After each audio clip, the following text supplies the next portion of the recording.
He's a professor of marketing at NYU Stern School of Business and author of Post-Corona, From Crisis to Opportunity, Scott Galloway. How are you, Scott? Thanks.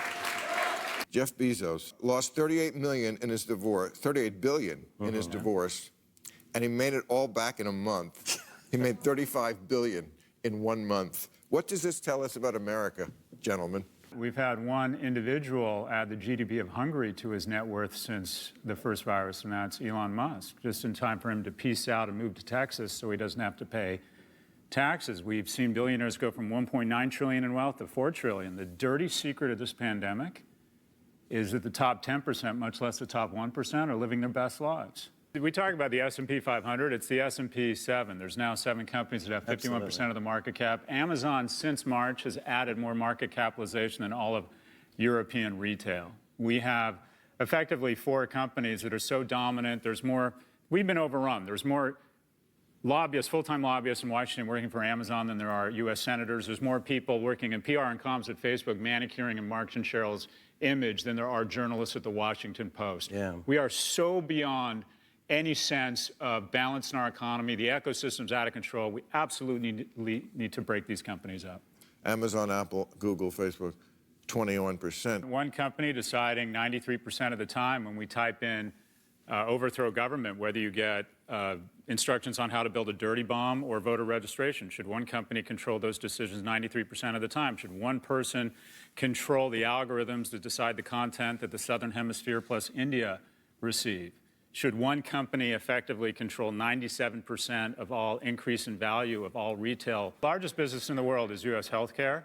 It's 17% of GDP. Its prices keep going up. Its NPS keeps going down. That spells here comes Amazon. But not only is it bad or morally corrupt for these companies to have so much power, it's dangerous. The equivalent of the NASDAQ in Israel is down, not up. They're vaccinating at 7 times the rate. When the most powerful, wealthiest people in the world are living their best lives, we don't show this virus the full-throated capitalist response we are capable of.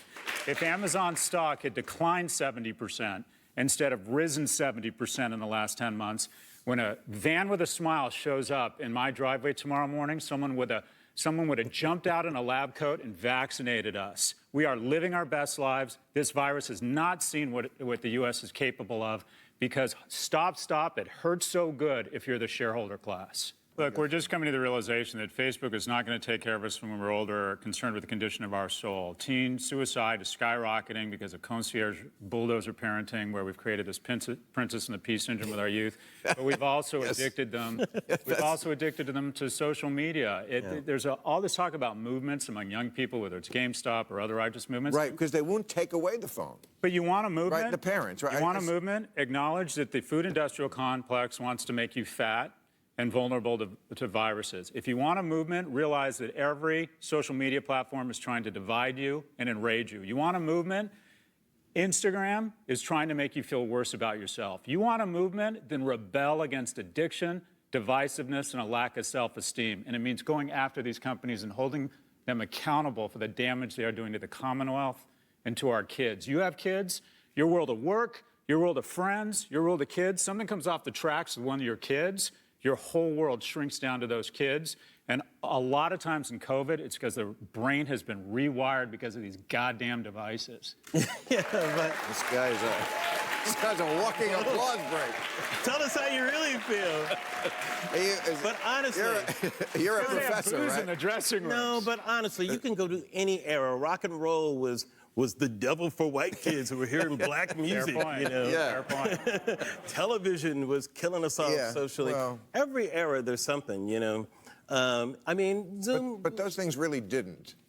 TV wasn't addictive like that. I didn't have to watch McHale's Navy, and it was on once a week. It was on once a week.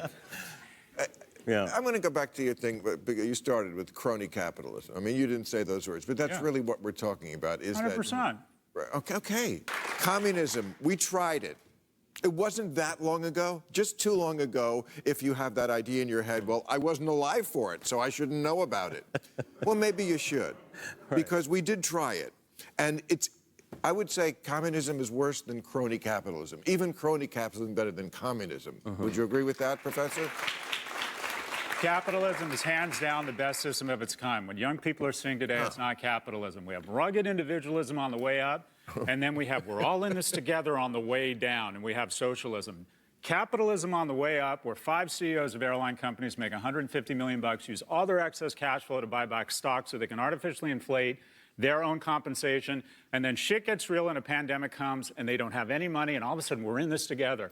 When you have capitalism on the way up and you have socialism on the way down, I'm not done yet, and then you have socialism on the way down, that's not capitalism or socialism. It is cronyism. It is the worst of all worlds. Capitalism is full body contact violence at a corporate level so we can create prosperity and progress that rests on a bed of empathy. We have flipped the script here.